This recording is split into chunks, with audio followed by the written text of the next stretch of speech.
नमस्कार. आज आपण एका अत्यंत महत्त्वाच्या आणि खऱ्या अर्थाने दिलासादायक बातमीवर सविस्तर चर्चा करणार आहोत. महाराष्ट्र राज्याच्या घरकुल योजनेशी संबंधित एक नवीन आणि मोठा शासन निर्णय म्हणजेच GR नुकताच आलाय. हे केवळ कागदावरचं धोरण नाहीये बरं का, तर ग्रामीण भागात जे लोक स्वतःच्या हक्काचं घर बांधतायत त्यांच्यासाठी हा एक अतिशय मोठा आधार आहे. या सविस्तर विश्लेषणामध्ये आपण समजून घेणार आहोत की हे नवीन धोरण नेमकं काय आहे, त्याचा लाभ नक्की कोणाला मिळणार आणि यामागील संपूर्ण प्रक्रिया कशी चालणार आहे. चला तर मग लगेच सुरुवात करूया. तर थेट मुख्य मुद्द्यावर येऊया. 10% हा आकडा आता खूप महत्त्वाचा ठरणार आहे. शासनाकडून आता घरकुल लाभार्थ्यांना वाळू घाटातील एकूण साठ्यातून 10% अतिरिक्त वाळू आणि तीही पूर्णपणे मोफत दिली जाणार आहे. आपण विचार केला तर लक्षात येईल की घरबांधणीसारख्या प्रचंड खर्चिक कामात मोफत कच्चा माल मिळणं म्हणजे केवढी मोठी गोष्ट आहे. पण आता प्रश्न पडतो की हा निर्णय अचानक का बरं घेण्यात आला? यामागे नक्की काय कारण असावं? मुख्य मुद्दा, या नवीन GRची गरज नक्की का भासली, यामागील समस्या आणि शासनाने शोधलेला उपाय आता आपण समजून घेऊया. पूर्वी काय व्हायचं, घरकुल लाभार्थ्यांची एक कायमची आणि खूप मोठी अडचण होती. शासनाकडून मिळणारी वाळू घर पूर्ण होण्याआधीच संपून जायची. वाळू संपली की साहजिकच बांधकाम तिथेच ठप्प. मग पर्याय काय उरायचा? तर खुल्या बाजारातून अतिशय महागड्या दराने वाळू विकत घेणं. मुळातच आर्थिकदृष्ट्या संघर्ष करणाऱ्या लोकांसाठी हा केवढा मोठा आर्थिक भुर्दंड होता.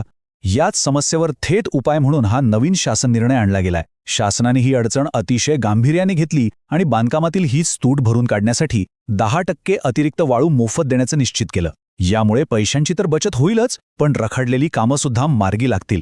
आता आपण लाभार्थ्यांची ओळख करून घेऊया.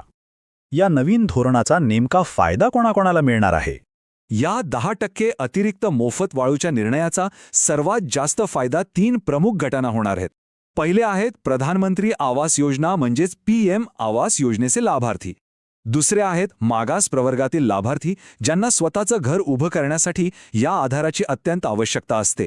आणि तिसरी म्हणजे घरकुल योजनेअंतर्गत घरे बांधणारी आपली ग्रामीण भागातील कुटुंबे. या धोरणाचा हेतू अगदी स्पष्ट आहे. ज्या कुटुंबांना खऱ्या अर्थाने शासनाच्या भक्कम पाठिंब्याची गरज आहे त्यांच्यापर्यंत हा लाभ थेट पोहोचवणं. या सर्वांचे वास्तविक जगातील परिणाम काय असतील? कागदावरचा हा निर्णय प्रत्यक्ष जमिनीवर कसा बदल घडवेल ते पाहूया. या निर्णयाचा जमिनीवरचा परिणाम मुख्यत्वे 3 स्तरांवर दिसणार आहे. सर्वात आधी म्हणजे आर्थिक फायदा. बाजारातून ती महागडी वाळू विकत घेण्याची गरजच न उरल्याने खिशातून जाणारा बांधकामाचा अतिरिक्त खर्च लक्षणीयरित्या कमी होतो. दुसरं म्हणजे बांधकामाचं वेळापत्रक. पैशांअभावी किंवा साहित्य अभावी महिनोन्महिने रखडलेली प्रलंबित असलेली बांधकामं आता प्रचंड वेगाने पूर्ण होतील. आणि तिसरा, कदाचित सर्वात महत्त्वाचा परिणाम म्हणजे सामाजिक परिणाम. या एका निर्णयामुळे गरीब आणि गरजू कुटुंबांना जो मानसिक आणि आर्थिक दिलासा मिळतोय तो खरोखर शब्दांत सांगता न येण्यासारखा आहे. महागड्या वाळूमुळे आपलं घराचं स्वप्न अपूर्णच राहील की काय, ही भीती आता पूर्णपणे दूर झालीय. आता एक अत्यंत व्यावहारिक प्रश्न. याबद्दलची अधिकृत प्रक्रिया काय आहे आणि अधिक माहिती नेमकी कुठे मिळेल? ही संपूर्ण प्रक्रिया अतिशय सुटसुटीत आणि सोपी ठेवण्यात आली आहे. पहिली आणि सर्वात जवळची पायरी म्हणजे आपली स्थानिक ग्रामपंचायत. तिथे भेट दिल्यास या GRची अगदी प्राथमिक माहिती सहज उपलब्ध होईल. तिथून पुढे दुसरी पायरी म्हणजे पंचायत समितीशी संपर्क साधणे. तिथे तालुका स्तरावरील सविस्तर प्रशासकीय मार्गदर्शन मिळू शकतं. आणि आवश्यकता भासल्यास तिसरी पायरी म्हणून संबंधित स्थानिक सरकारी प्रशासकीय कार्यालयांशी संपर्क साधता येईल. हा असा एक अतिशय स्पष्ट प्रशासकीय क्रम आहे ज्यामुळे कोणालाही आपल्या वाळूच्या कोट्याविषयी सविस्तर आणि अचूक माहिती मिळवणं अगदी सोपं जाणार आहे. आपण या सविस्तर विश्लेषणाच्या अगदी शेवटच्या टप्प्यात आलो आहोत. पण जाता जाता एका अत्यंत महत्त्वाच्या प्रश्नावर आपण नक्कीच विचार करायला हवा. कच्च्या मालाच्या अशा थेट मदतीमुळे ग्रामीण विकासाला आणखी किती गती मिळू शकेल? कारण केवळ आर्थिक मदत देण्याऐवजी जेव्हा शासन वाळूसारखा अत्यंत आवश्यक कच्चा माल थेट आणि तोही मोफत पुरवतं, तेव्हा त्याचा ग्रामीण पायाभूत सुविधांवर किती व्यापक आणि सकारात्मक परिणाम होऊ शकतो.